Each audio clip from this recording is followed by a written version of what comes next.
student, good morning. Today we are going to start our lecture with sum number 7. So I am reading a question, you have to listen it carefully. Find the mean deviation for the observation 38176. हमें क्या find करना है? Mean deviation find करना है. तो let us start our sum. So look at here student.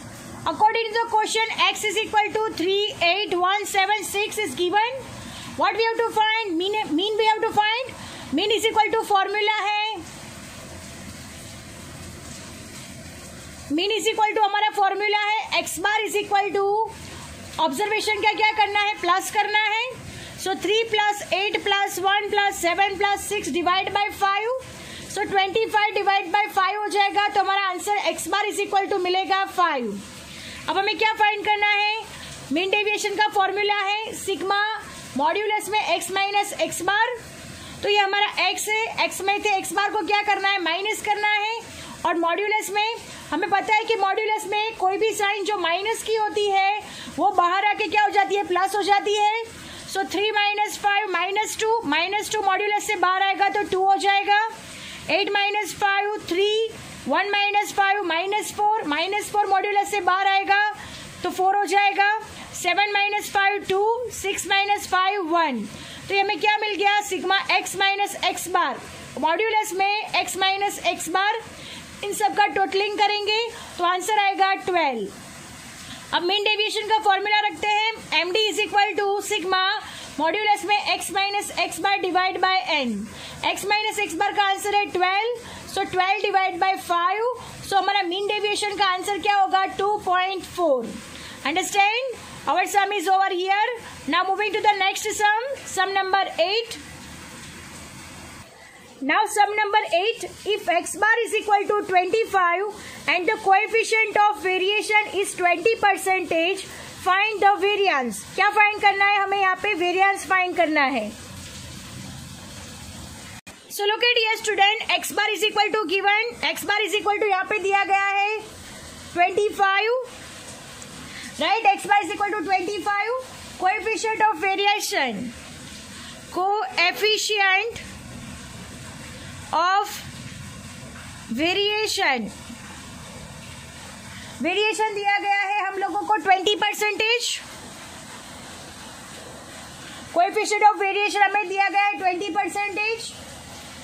अब हमें क्या फाइंड करना है? वेरिएंस फाइंड करना है. वेरिएंस का मतलब है एस स्क्वायर फाइंड करना है. Variance is equal to S square is equal to question mark. तो हमें क्या फाइंड करना है? यहाँ पे वेरिएंस फाइंड करना है. सो हमने पता है कि कोएफिशिएंट ऑफ वेरिएशन का फॉर्मूला क्या होता है? S upon x bar into 100. तो कोएफिशिएंट ऑफ वेरिएशन 20% ऑलरेडी दिया हुआ है तो अब इसका फॉर्मूला लगाएंगे. Coefficient of variation is equal to formula लगेगा S upon x bar into 100. So coefficient of variation हमारे पास 20 है तो 20 is equal to S is equal to हमें फाइंड करना है. एक्स बार हमारे पास है 25 इंटू 100. अंडरस्टैंड? और 25 4 जा 100 तो हमारे पास 20 इज इक्वल टू एस 4 हो जाएगा. 4 मल्टीप्लीकेशन में डाउन साइड जाएगा तो डिवीजन में हो जाएगा. So 20 divide by 4 is equal to S. Right? तो 4 5 जा 20. तो s इज इक्वल टू क्या मिला हमें? 5 स्टैंडर्ड डिविएशन. अब हमें इसका क्या फाइंड करना है? वेरिएंस फाइंड करना है. सो यहाँ पे फाइंड कर देते हैं. Variance is equal to S square यानी क्या हो जाएगा? 5 का स्क्वायर. तो आंसर आएगा 25. अंडरस्टैंड? तो वेरिएंस का आंसर कितना आता है यहाँ पे? 25. Now moving to the next sum number 9. Sum number 9. Find the standard deviation for the observation 1 2 3 4 5. इसका क्या फाइंड करना है? हमें स्टैंडर्ड डेविएशन फाइंड करना है. Now look at here student. x is equal to 1 2 3 4 5 हमें दिया गया है. हमें क्या फाइंड करना है? Standard deviation. तो स्टैंडर्ड डेविएशन का फॉर्मूला हमें मालूम है. Standard deviation is equal to S is equal to under root sigma x minus x bar whole square divide by n, this is our formula. उसके लिए हमें क्या फाइंड करना पड़ेगा, x बार फाइंड करना पड़ेगा। तो x बार कैसे फाइंड करेंगे, तो इन सब ऑब्जर्वेशन का प्लस करेंगे। So 1 plus 2 plus 3 plus 4 plus 5 divide by 5, so 15 divide by 5 is equal to 3 आ जाएगा आंसर। अब x minus x bar, it means 1 में से 3 को माइनस करना है, तो 1 minus 3 minus 2, 2 minus 3 minus 1, 3 minus 3 0, 4 minus 3 1, 5 minus 3 2। Understand. अब हमें क्या करना है, x माइनस एक्स बार का स्क्वायर करना है। तो x माइनस एक्स बार का स्क्वायर कैसे होगा, तो माइनस 2 का स्क्वायर 4, माइनस 1 का स्क्वायर 1, 0 का स्क्वायर 0, 1 का स्क्वायर 1, 2 का स्क्वायर 4। अब हम इसका प्लस कर देंगे, sigma x minus x bar is equal to 0 हो जाएगा। और x माइनस एक्स बार का whole square 4 plus 1 5, 5 plus 0 5, 5 plus 1 6, 6 plus 4 10। तो sigma x minus x bar का whole square is equal to हमें क्या मिल रहा है, 10। अब स्टैंडर्ड डेविएशन का फॉर्मूला लगाएंगे, s is equal to under root sigma x minus x bar whole square divide by n। So under root 10 divide by 5, 5 2 जा 10, राइट, 5 2 जा 10 हमें मिलेगा। सो अंडर रूट 2 आ जाएगा, 2 का रूट निकालेंगे तो हमें आंसर कितना मिलेगा, 1.41। So this is our answer for standard deviation. Understand? Now moving to the next sum. Sum number 10. Sum number 10. Which of the following factories is more stable with respect to daily production? Factory A, factory B. Average daily production. It means x bar 50 और ये भी x bar हमें 48 दिया गया है। Standard deviation 10 और 12 दिया गया है। हमें क्या आस्क किया गया है कि कौन सी फैक्टरी ज्यादा स्टेबल है। अंडरस्टैंड। तो हम इसको फॉर्मूला में रख के आंसर फाइंड करेंगे। तो इसके लिए हमें क्या फाइंड करना पड़ेगा, कोएफिशिएंट ऑफ वेरिएशन फाइंड करना पड़ेगा। फैक्टरी ए का अलग फाइंड करेंगे, फैक्टरी बी का अलग फाइंड करेंगे। उसके बाद हम दोनों के परसेंटेज देखेंगे और फिर डिसाइड करेंगे कि कौन सी फैक्टरी मोर स्टेबल है। Now look at here student, factory A X bar is equal to average daily production 50 according to the question, standard deviation according to the question 10, coefficient of variation का formula है s upon x bar into 100। So 10 divide by 50 into 100, so 20% आएगा। और factory B X bar is equal to average daily production 48, standard deviation है हमारे पास 12, coefficient of variation का formula है s upon x bar into 100, 12 divide by 48 into 100, तो answer आएगा 25%। तो coefficient of variation of daily production factory A is less than factory B. Factory A का कैसा है, कम है फैक्टरी बी से, hence the daily production of factory A is more stable. कौन सा स्टेबल होगा, factory A is more stable than factory B, because factory A is less than factory B, so factory A is more stable. Our sum is over here. Now moving to the next sum, sum number 11. Sum number 11, the 25th and 75th percentile of the data set are 20 and 36 respectively. Find the coefficient of quartile deviation of the data set. क्या find करना है हमें, coefficient of quartile deviation।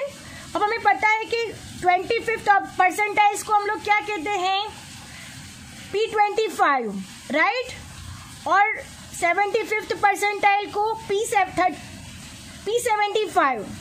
Understand, ये P25 है, ये P75 है, right. तो P25 को अल्टरनेट में Q1 कहा जाता है और P75 को Q3 कहा जाता है। अंडरस्टैंड। तो हमें यहाँ पे अल्टरनेटली इनडायरेक्टली हमें Q1 और Q3 दिया गया है। सो हमें क्या फाइंड करना है, कोएफिशिएंट ऑफ क्वार्टाइल डेविएशन हमें फाइंड करना है। So let us start our sum. So look at here student, P25 हमें दिया गया है, P25 इज इक्वल टू 20 दिया गया है और P75 इज इक्वल टू 36 दिया गया है।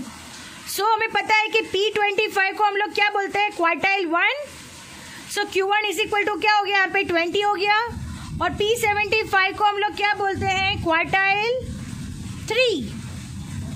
सो क्वार्टाइल 3 हमारा क्या हो गया 36। अब हमें क्या फाइंड करना है,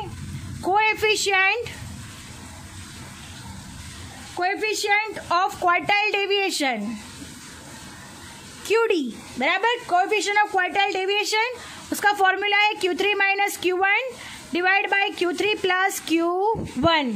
अब Q3 minus Q1 it means 36 minus 20, 36 plus 20। अब 36 में से 20 माइनस करेंगे तो आंसर आएगा 16 और 36 में 20 प्लस करेंगे तो आंसर आएगा 56। अब 16 डिवाइड बाई 56 आंसर आएगा 0.29। अंडरस्टैंड, तो 0.29 is our answer, coefficient of quartile deviation का आंसर। तो हमारा सेक्शन सी यहाँ पे ओवर हो रहा है। Now moving to the next section, section D. Section D, sum number 9। The information of number of flowers on 100 plants of a nursery is given below. Find the quartile deviation of the number of flowers from each. क्या find करना है, quartile deviation. Number of flowers are given and number of plants are also given. तो quartile deviation के हम लोगों को Q1 और Q3 find करना पड़ेगा। Understand? उसके पहले number of plants का हम लोग क्या find करेंगे, CF find करेंगे। CF फाइंड करने के बाद Q1 और Q3 का फॉर्मूला लगाएंगे। देन आफ्टर हम लोग क्या फाइंड करेंगे, quartile deviation. Now look at here student, number of flowers X according to the question is given, number of plants according to the question. अब मैंने क्या बताया आप लोगों को, क्यूमुलेटिव फ्रीक्वेंसी फाइंड करनी है। सो 5 plus 8 13, 13 plus 13 26, 26 plus 20 46, 46 plus 22 68, 68 plus 18 86, 86 plus 10 96, 96 plus 4 100। तो हमने क्या फाइंड कर लिया है, CF यहाँ पे फाइंड कर लिया है। अब हमें क्वार्टाइल डेविएशन के लिए Q1 और Q3 फाइंड करना पड़ेगा।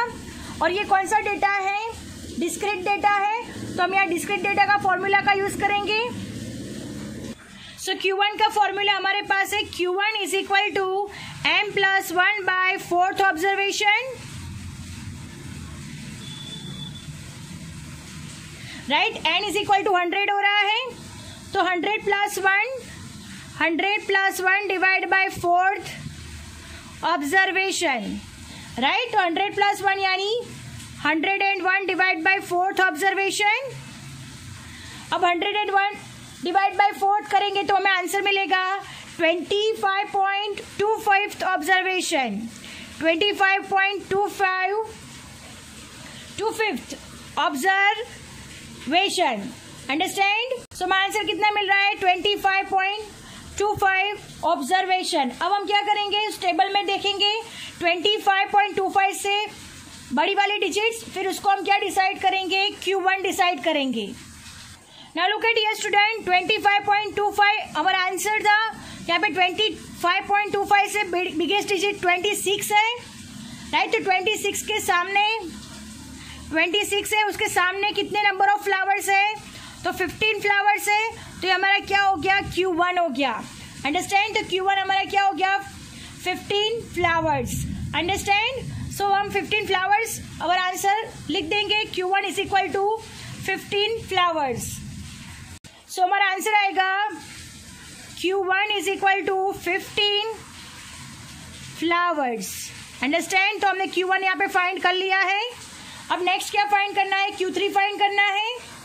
Q3 कैसे फाइंड करेंगे, तो Q3 का फॉर्मूला रखेंगे, Q3 is equal to J, right, M plus 1 by 4th observation.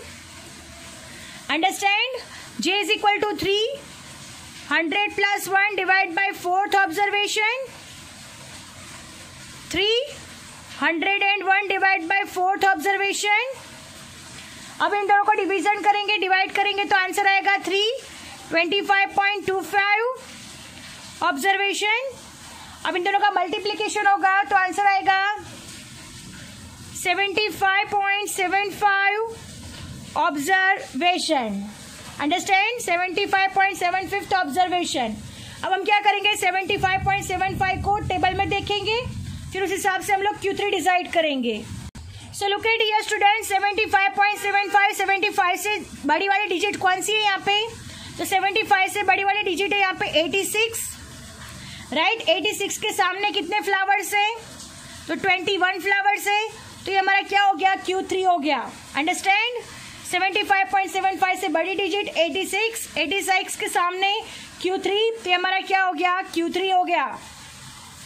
सो हमें Q3 का आंसर कितना मिल रहा है? Q3 is equal to answer मिलेगा 21 flowers. Understand? Q3 is equal to 21 flowers. अब नेक्स्ट क्या फाइंड करना है? क्वार्टाइल डेविएशन फाइंड करना है। अब Q1 और Q3 हमने फाइंड कर लिया है। सो क्वार्टाइल डेविएशन का फॉर्मूला लिख देते हैं। Quartile deviation is equal to, formula है Q3 minus Q1 divide by 2। Q3 हमें मिला हुआ है 21 और Q1 हमें मिला है 15 डिवाइड बाय 2। सो 21 में से 15 माइनस होगा तो आंसर आएगा 6 डिवाइड बाय 2। सो 2 3 जा 6। So QD is equal to answer आएगा 3। Understand? Our sum is over here. तो आंसर में क्या लिखेंगे? QD is equal to 3 flowers. So QD is equal to 3 flowers. Understand? Quartile deviation is equal to 3 flowers. Our sum is over here. I hope you understand it very well. And lecture is also over here. Thank you, students.